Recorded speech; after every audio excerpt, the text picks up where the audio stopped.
Okay, so today I wanted to cover one of the more complex issues for men, and it's an issue that's partly related to some of the things I talked about in the previous video. I also want to briefly touch upon the topic of Pat Tillman. I don't want to talk too much about it. I'm not interested in making a video that's a biography of the guy. But there were a number of comments. A couple of comments, things I was not exactly aware of. For example, some people claim that he was quite the blowhard, overconfident. That was part of the issue that he was facing. And other people claim that the friendly fire was the result of him being a whistleblower. I don't know. But it really doesn't matter to my argument. I also saw some very strange comments people made trying to analogize the conflicts in Iraq and Afghanistan to World War II. Now, I think it's worth taking some time to look into this a little bit. Whatever you think about World War II, the causes, U.S. involvement, it doesn't really matter. The fact of the matter was it was a declared war. It was global conflict, and the proportions were just vastly different. If you look at any war after World War II that the U.S. has participated in, be it the Korean War, the Vietnam War, what a mess, and all the weird conflicts and adventurism that took place in the early 21st century, you're just not going to find an analogy there. The reasons why these wars were fought were just vastly different. And so this question bleeds into the topic of the video, namely the idea of the male cause, the cause that men need to fight for, something that they need to believe in, a vision. Because I get that. I get it and I concede it. But there are also differences. So over the years, as an example, I've talked to a lot of Vietnam veterans. None of them that I talked to, not a single one, said it was a really good idea to go there and it was a good war to fight. You even get guys like McNamara, years, decades later, saying that it was a mistake to go there. Almost everyone acknowledges that Vietnam was a waste of human life, money, and resources. But I guarantee you, amongst the draftees, there were people who were gung-ho to go there. And a lot of those people had a change of mind after they went there, discovering that it was not the glorious endeavor that they had, unfortunately, deluded themselves into believing it should be or will be. And so regardless of the individual circumstances of Pat Tillman, it doesn't really matter. The fact of the matter is, yes, pragmatically, if your nation's at war, you need fighting men that will effectively be cannon fodder. Now, you could argue in today's modern warfare this is changing due to things like AI and remote warfare, and I am not a warfare expert, but I have talked to people who are in the know, and most of them still believe that there's going to be a huge component of boots on the ground, which is to say you will need foot soldiers, you will need male cannon fodder to throw at the enemy in some capacity. That's simply a fact. That doesn't make what you're doing noble, though, because even if you think the cause is noble, say the veterans who fought in World War II against the evil Axis powers, they're still losing out on other things. Now, you could argue it's necessary in that case, and it was necessary in that case. That's fine. But it doesn't mean that it was good for them. And I think it's important to differentiate this. That there's something you can do, some people view it as honorable, but it doesn't mean that it's good for these guys. Because oftentimes the quote-unquote honorable thing to do, i.e. the thing that society and the world expects you to do, is the thing that's difficult that will actually immiserate you and make your life worse. That's the whole point of honor. It's a tricky, difficult thing to engage in. Now, it's been said many times in the past, particularly if you look at some of the imagery of World War II, that the honor of the veterans was venerated, and that they were, in fact, venerated and appreciated, especially when they came back from the war. You can see all the photos and images, and they were revered because of their service to their country. Now, let's just pause that for a second and believe that that's true, that they actually, in fact, were appreciated, they were revered, because they fought the good fight, and some of them sacrificed their lives to do that. Okay, we pause there, and then we move forward to 2024. Are we even remotely in the same situation? Think about that for a second. Probably not. Almost certainly not. It's obviously not the case. Now, I do want to throw something else out there, namely the fact that it's unlikely that the glorification we saw of the soldiers post-World War II, that was kind of a regularity. Because war has been around for a long time.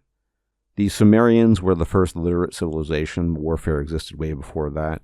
But let's be really, really conservative here and say war started about 6,000 years ago. That's not true, but we'll just map it onto literate civilization. Okay. Do you really think the soldiers in antiquity and ancient Mesopotamia in Rome were all honored? Probably not. Because the reality is, and this has always been the case, war is old men talking and young men dying. It's just the way it is. And this is where you need the belief in a noble cause, the male cause. What can a man believe in? What ought he fight for?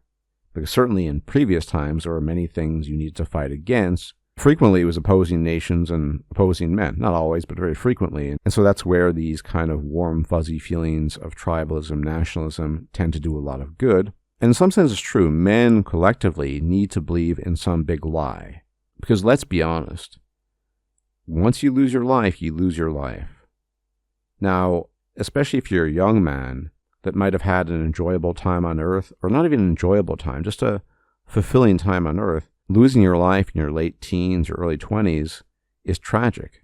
And the way we try to mollify that fact is by saying, well, Jack, he was only 22, but he died for a noble cause. He did the right thing. Jack is gone, though. Jack doesn't care. It doesn't really matter. And maybe Jack believed in the noble cause, the noble lie, you could say. There are many noble lies that we seem to need to believe in order to operate and function in this world, especially collectively at the level of society. But you really need to let that sink in. Jack is dead. He's not coming back. So it doesn't matter if he believed in his noble lie or not. And it doesn't matter if the noble lie speaks to a higher truth or not. But yes, back in the day, in a civilization that was significantly less atomized, less at odds with itself, not just with other nations. That's an important point to stress here, less at odds with itself. Many men indeed felt like it was worth fighting for certain causes, irrespective of the ultimate truth behind that cause. And I really think that Vietnam was a huge turning point. People forget about this often because it was a long time ago. And Zoomers and Millennials barely have an idea about it. But when I was growing up, as many of you who are also Gen Xers, you hear a lot about Vietnam. And you'd see a lot of Vietnamese vets on the streets frequently. And when those guys came home, they were spat on because Vietnam in many ways was the first slide into America simply attempting to maintain its global political hegemony by poking its nose in a country it shouldn't have. And you fast forward to now, and you really have to wonder, in today's hyper-atomized society, what could be the clarion call for men to want to fight under a unified banner? Because although I myself have never participated in the military, virtually to a man, of the many hundreds of men I've spoken to over my lifetime who've actively participated in the military, I'd say something like 90% upwards join the military, Marines, Army, whatever it might be, because financially, that was the wisest decision. Many of them came from poor backgrounds, many of them came from difficult backgrounds, and basically, joining the U.S. military gave them a leg up. It wasn't for any grand or noble cause. It was because that was the best option available to them. Now, that doesn't mean that some of these guys were not quote-unquote patriotic or that they didn't fight in whatever causes they fought in. They did. But that's not exactly the rallying cry of a warrior, saying, well, I didn't have a lot of financial options and I couldn't afford university, so I joined the military and they helped me out with the GI Bill or something like that. Something that people even did back in antiquity. It's not like it's uncommon. It's just not particularly glorious and doesn't really lend itself well to the kind of state propaganda you are wont to hear frequently. So we're at a stage now where most men aren't buying it. People can talk about World War II or World War I all they want and all the noble causes that used to exist back in the day, but it's called back in the day for a reason. In 2024, it's very difficult to see men rallying around a cause to fight for something that's quote-unquote greater than themselves. Men aren't buying it. And to be honest, this was also the case 50 years ago. All the human life lost, both on the side of the Vietnamese and the Americans, and the Vietnamese vets coming home, maimed, disabled, with shattered minds, among many other things, there's no reward for that, save for a life of misery. Which is why the draft was dropped after Vietnam. There's a reason why it was dropped, because it wasn't popular, because people realized they were fighting for nothing. Men are simply not going to buy the lies of state-spun propaganda about fighting in some war as if it were something noble and worthwhile throwing your life away for. there will be no gratitude from the state and no gratitude likely from the people that you know. Unlike, if you want to be charitable, back in the day in World War II, which probably, if it was true, was an anomaly in history, this notion that vets were universally accepted, revered, and appreciated upon returning back. Who knows?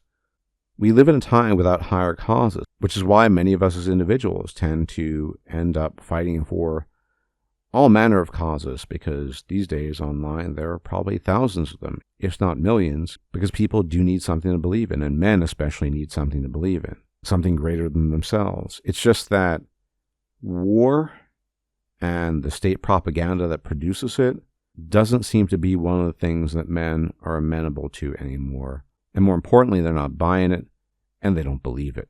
Anyway, as always, thank you for tuning in. Many special thanks to my patrons on Patreon. You guys are the best. You are the lifeblood of the channel. Without you, this channel could not exist against the onslaught of YouTube. And many special thanks as well to my donors on PayPal. As for everybody else, if you can engage in the usual YouTube jazz, like the video, share the video, let people know about the channel, be much appreciated. Leave comments. Thank you very much indeed. And if I'm still alive, I'll check you out next time. Until then, may the gods watch over you. Bye-bye for now. If you liked this video, please like, share, and subscribe. And if you enjoy my content, please consider making a donation or becoming a patron. Thanks for watching.